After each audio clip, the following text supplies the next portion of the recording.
বসুন্ধরা গ্রুপের চেয়ারম্যান আহমেদ আকবর সুবহান ও তার পরিবারের সদস্যদের বিদেশে থাকা সম্পদ জব্দ করার আদেশ দিয়েছেন ঢাকার একটি আদালত। ৬টি দেশ ও ২টি অফশোর জুরিসডিকশনে ছড়িয়ে থাকা এসব সম্পদের মধ্যে আছে ব্যাংকে গচ্ছিত অর্থ, সম্পত্তি ও ব্যবসা প্রতিষ্ঠান। সম্পদ জব্দের আদেশের তালিকায় নাম থাকা অন্যরা হলেন আহমেদ আকবর সুবহানের স্ত্রী আফরোজা বেগম, তাদের ৩ ছেলে সাইম সুবহান তানভীর, সাদাত সুবহান ও সাফিয়াত সুবহান এবং ৩ পুত্রবধূ সাবরিনা সুবহান, সোনিয়া ফেরদৌসি সুবহান ও ইয়াশা সুবহান।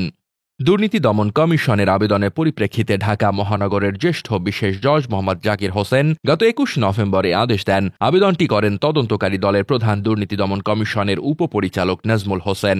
আদালত বলেছেন, মানি লন্ডারিং প্রতিরোধ আইন ২০১২ এর অধীনে জারি করা আদেশটি পরবর্তী নোটিশ না হওয়া পর্যন্ত কার্যকর থাকবে। আবেদনে দুদক বলেছে, আহমদ আকবর সুবহান এবং তার পরিবার অবৈধ উপায়ে বিপুল সম্পদ অর্জন করেছেন এবং পরবর্তীকালে সংযুক্ত আরব আমিরাত, Slovakia, Saint Kitts and Nevis, Switzerland, British Virgin দ্বীপপুঞ্জ, যুক্তরাজ্য, সিঙ্গাপুর এবং সাইপ্রাস সহ বিভিন্ন দেশে অর্থ পাচার করেছেন।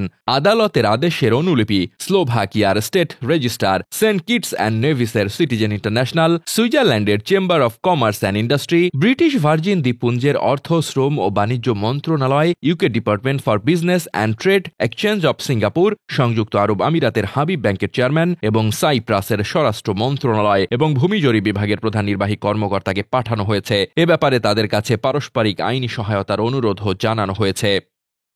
Desk report, বার্তাবাজার।